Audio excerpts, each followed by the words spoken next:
हमारी पाठ्य पुस्तक बसंत भाग 3 में सूरदास जी के 2 पद दिए गए हैं और ये दोनों ही पद श्री कृष्ण की बाल लीलाओं पर आधारित हैं।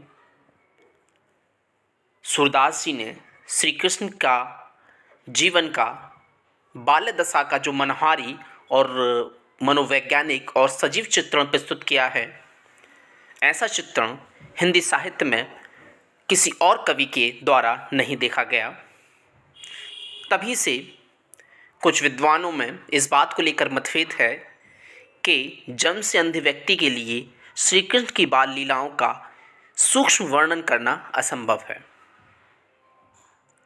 कहते हैं कि एक बार सूरदास जी कुएं में गिर गए थे, तब उन्हें निकालने के लिए श्री कृष्ण आए और जब श्री कृष्ण सूरदास जी की बाह को छुड़ाकर जाने लगे तो सूरदास जी ने कहा कि बाह छुड़ाए जात हो निबल जाने के मोहे, बाह छुड़ाए जात हो निबल जाने के मोहे, हृदय से जब जाओगे सबल जाने हो तोहे।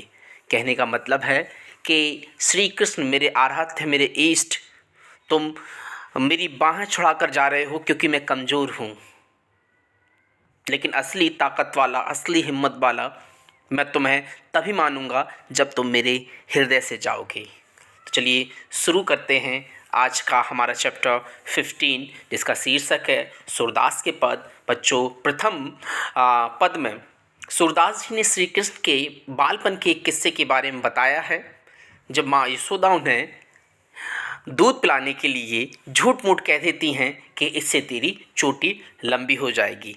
चलिए पढ़ते हैं दोहा और साथ ही साथ उसका अर्थ। मैया कभी बढ़ेगी मेरी चोटी, कितनी बार मोहे दूध पियत भई, यह आजहू है छोटी। तू जो कहती बल बैनी जो है जाए लांबी मोटी, काड़त गुहत नभावत जाए हैं नागिन सी भुई लोटी। काचो दूध प्यावत पचपचे देत न माखन रोटी, सुर चिर जीवो दो भैया हरिहरधर की जोटी। बच्चों, कवि सूरदास जी ने अपने इस पद में कान्हा जी के बचपन की एक लीला का वर्णन किया है।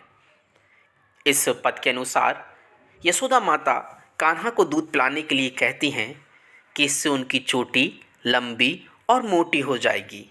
कान्हा इसी विश्वास में काफ़ी दिन दूध पीते रहते हैं, लेकिन एक दिन उन्हें ध्यान आता है कि उनकी चोटी तो बढ़ ही नहीं रही। तब वो यशोदा माँ से कहते हैं, माँ मेरी चोटी कब बढ़ेगी? मुझे दूध पीते हुए इतना समय हो गया है, लेकिन ये तो अब भी छोटी ही है। आपने तो कहा था कि दूध पीने से मेरी चोटी किसी बेल की तरह लंबी और मोटी हो जाएगी, फिर उसे कंघी से काढ़ा जाएगा, गूंथा जाएगा, फिर नहाते समय वो किसी नागिन की तरह लहराएगी। फिर कान्हा अपनी माँ से शिकायत करते हैं कि उन्होंने चोटी का लालच देकर बार बार कच्चा दूध पिलाया, जबकि उन्हें तो मक्खन और रोटी पसंद था। कच्चे दूध के लालच में, चोटी के लालच में मैं कच्चा दूध पीता रहा और माखन रोटी से वंचित रहा। अंतिम लाइनों में सूरदास जी कहते हैं कि कृष्ण और सुदामा की ये जोड़ी काफ़ी लंबी हो, अर्थात कृष्ण और सुदामा की आयु दीर्घ हो।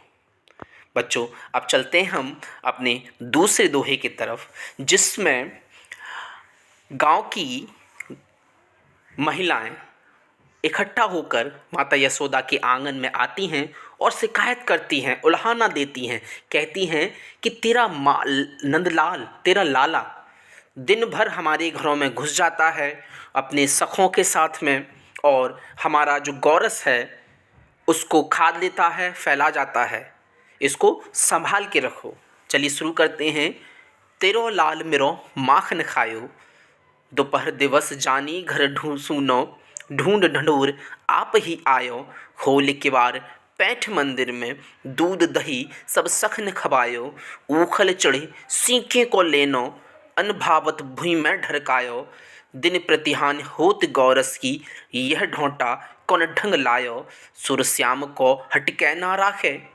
सुर श्याम को हटके ना राखे, तेही पूत अनोखो जायो। एक बार और बेटा, कि तेरे लाल मेरो माखन खायो, तेरो लाल मेरो माखन खायो। ग्वालन कहती है शिकायत भरे लहजे में माता यशोदा के द्वार पर आके कि तेरे लाल अर्थात श्री कृष्ण हमारे घर का सारा माखन खा जाता है।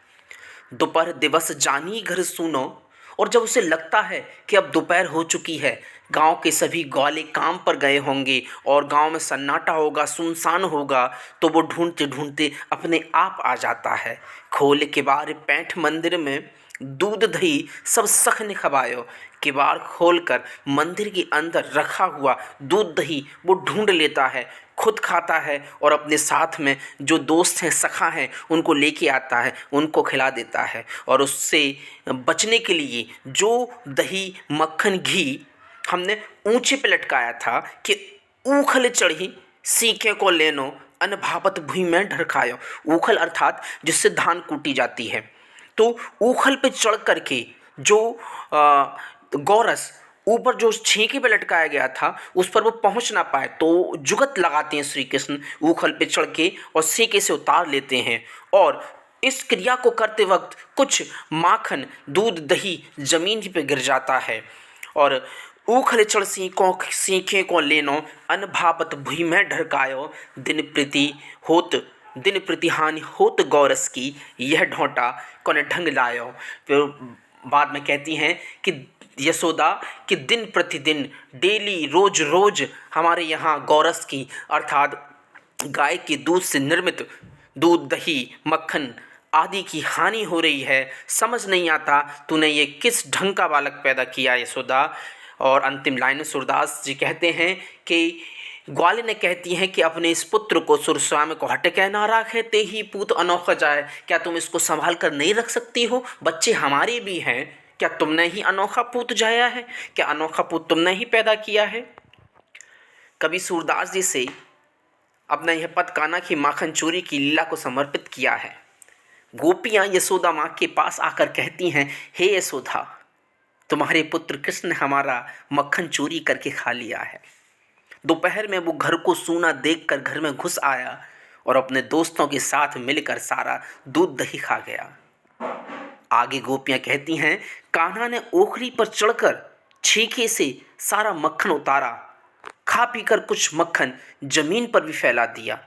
यशोदा, आपसे ऐसा उत्पाती लड़का पैदा किया है जिसकी वजह से हमें रोज दूध दही का नुकसान हो रहा है, आप उसे रोकती क्यों नहीं हो? क्या आपने ही एक अनोखे पुत्र को जन्म दिया है?